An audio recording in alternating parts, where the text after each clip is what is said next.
Hello, my name is Kiana Whitlock. I graduated from UTSA in 2018 with a bachelor's degree in sociology with a minor in communication. Currently, I am pursuing a master's of special education following the applied behavior analysis track that emphasizes autism. For 2.5 years, I have been a registered behavior technician providing behavior therapy services to children with autism and other developmental disorders. I am working towards becoming a board-certified behavior analyst and providing services to many different populations. Prior to this semester, I did not know how interdisciplinary learning and teaching would help me if I did not plan to work in public school settings. However, this course has given me a thorough overview of interdisciplinarity, including what it is and its history, how we can adhere to a variety of diverse learners, and foundational learning theories that can best serve learners of all populations. Let's begin with recognizing the socio-political nature of education. After reviewing a 2006 reading by Ladson Billings, I know that historically, students of color have been systematically denied access to an equal education throughout the 19th and 20th centuries. There is a disparity between funding for primarily white areas and primarily non-white areas, with white school districts receiving more funding and resources than non-white school districts. According to Golden, throughout the push to get all students through high school, the upper half of achieving students often thrive while the lower half stays stagnant. Unfortunately, non-white students consistently produce lower rates of achievement than their white counterparts. The achievement gap does not only affect racial and ethnic minorities, it also affects students with disabilities. Since the No Child Left Behind Act requires all students, regardless of ability, to reach the same standards of proficiency, students with disabilities show significantly larger gaps in achievements than their non-disabled counterparts. According to the Texas Education Agency, in 2018, only 38% of students with disabilities met approaching grade level expectations in reading. I believe these scores do not truly reflect the academic achievement of these learners and that it deflects special educators from being able to teach to their students' needs. Anyon produced findings that students with a lower socioeconomic status often receive fewer resources and lower quality education than students from higher socioeconomic backgrounds. Freer explained how systematic oppression is still affecting minority populations, including African Americans, Hispanics, American Indians, students with lower socioeconomic status, and students with disabilities. I believe social class, ability, and ethnicity should not determine the quality of education a student receives. Many schools with diverse populations teach students in one way, and one way is not always the best way for every learner. I want to collaborate with my learners to ensure they have a voice in their education and that their needs are not being overlooked. Before explaining some foundational theories of interdisciplinary learning and teaching, I will first give a brief overview on interdisciplinarity. According to Moran, interdisciplinarity is a combination of disciplines for a purpose, to produce new knowledge and to enhance what we already know. Using interdisciplinary, we can create new findings, examine concepts at a deeper level, supplement the gaps in what we know, and enact social change and gain greater cultural awareness. Nisani suggests that through collaborating disciplines, we can help solve difficult or widespread problems and lead to teaching a wider range of knowledge. There are 6 foundational learning theories covered in this course. First, Piaget's 4 stages of cognitive development map out how children learn at certain developmental stages of their lives. Operations, which are specific interactions with an object, and operational structures comprise the basis of knowledge. Throughout the stages of their lives, children are gradually able to symbolize objects, manipulate the symbols, learn their interactions with each other, and make hypotheses from abstract thoughts and relationships while learning to create meanings through experience. Second, Skinner's behaviorism focuses on the relation between behavior and environment. Behavior, which is anything an organism does, is exhibited as a response to stimuli in the environment. Operant conditioning involves shaping behavior into desired responses by providing reinforcement for those responses. Behaviorists do not regard mental processes, but only the actions that are exhibited onto the environment.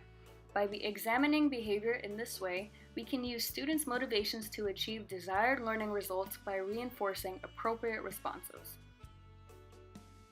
Third, Vygotsky's concept of the zone of proximal development, otherwise known as ZPD, considers what skills and tasks a child can independently perform and those that they cannot perform independently. The ZPD is the zone in between these two areas and is the realm of skills that they can perform with help from an adult, peers, or a group. Vygotsky emphasizes teaching within this zone to help students perform at higher levels and to promote proactive learning. Fourth, Knowles introduced an adult-centered learning theory, andragogy, which tailors teaching to the assumptions of learning as an adult. Adult learning differs from that of children in at least 4 different ways: changes in self-concept, the role of experience, readiness to learn, and their orientation towards learning. Fifth, Lave and Wenger's theory of situated learning asserts that all activity is situated within a given context, and that learning is a product of interaction with society and environment. Learning, thinking, and knowing are socially constructed by the meanings that are shaped through human interaction. Meaning is constantly being shaped through the problem-solving nature of people. Finally, Papert and Harel's theory of constructionism emphasizes learning through literal construction of knowledge.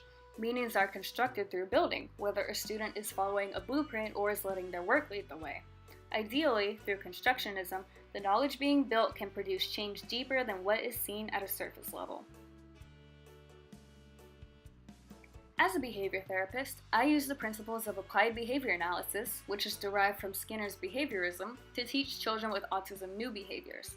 However, while reading about Knowles' andragogy, it gave me new insight into teaching to adult learners.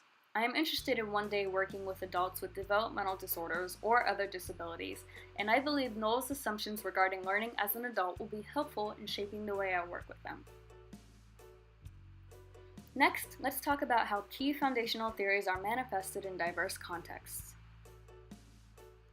Papert and Harel's constructionism promotes learning through construction and promotes collaboration among learners. The eventual goal is to induce change that could affect the bigger picture. This could affect changes in curricula, technological advances, perspectives, and more. When students from diverse backgrounds collaborate to construct a project or to construct meaning, it may provide insight into their lives and cultures. I believe constructionism could be very beneficial to productive and tolerant classrooms.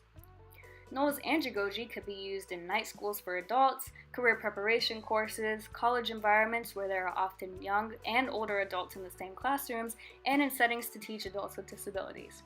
And I believe Lave and Wenger's theory of situated learning can be incredibly useful in diverse classrooms, as learning, thinking, and knowing are socially constructed by the meanings that are shaped through human interaction. When learners from different backgrounds work with each other, others can easily influence how they learn or what meanings they construct. This can lead to understanding others better in terms of how others may think, learn, and feel. Next, let's assess how key foundational theories meet the needs of diverse learners. Vygotsky's ZPD helps learners attain skills and knowledge according to their current skill sets. This theory would help teachers adhere to and develop the individual skill sets that learners have regardless of their background. Lee signified the importance of teaching to the cultural backgrounds of individual learners to increase academic gains. For example, community funds of knowledge use the knowledge that learners have from social and practical non-academic settings and build upon it to teach important concepts in school. I believe this goes hand in hand with ZPD by using the strengths and knowledge of learners to construct new knowledge. Knowles' andragogy is useful in teaching adults, but it also defines the differences between adults and children in the way they learn. Children typically are more dependent, have less life experience, are more subject-oriented rather than problem-oriented, and are normally motivated to learn by the prospect of completing their program and moving on to something new. This provides key insights on how to teach children. In addition, it is important to remember that today's learners are growing up in a very different world than many of today's educators. Prensky discussed the disconnect between 21st century learners and educators who grew up during the 20th century.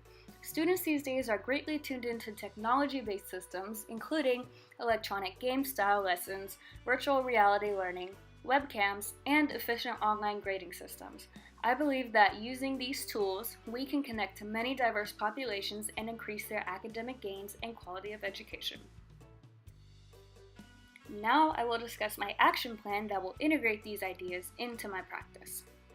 After going through this course, I know that there are learners who are underserved and whose academic needs are not being met. So during the next year of my master's program, I'm going to take what I learn and be conscious of the fact that not everybody is receiving the same education. In regards to the special needs population, which I believe my career will be centered around, I know that they are not receiving an adequate education. As a behavior analyst, I will evaluate children with special needs and work with their interdisciplinary teams to form an appropriate education plan. I will provide training to teachers that focus on behaviorism and helping the children make progress in individual goals. And instead of being held to standardized test standards, I would like for special needs learners to be tested on their baseline skills in reading, writing, and math, and then have their progress determined by how much personal gain in those areas that they show. Interdisciplinary strategies allow us to teach to the strengths of individual learners while encouraging productive collaboration among classmates. I understand that it can be difficult for learners to connect to instruction, so I want to use the students' cultural and social backgrounds to make class relevant and to show them how knowledge can be applied in their everyday life. The world is becoming more and more diverse, and I believe that we need to adapt to provide the best education possible for every student, regardless of gender, race, ethnicity, sexual orientation, or ability.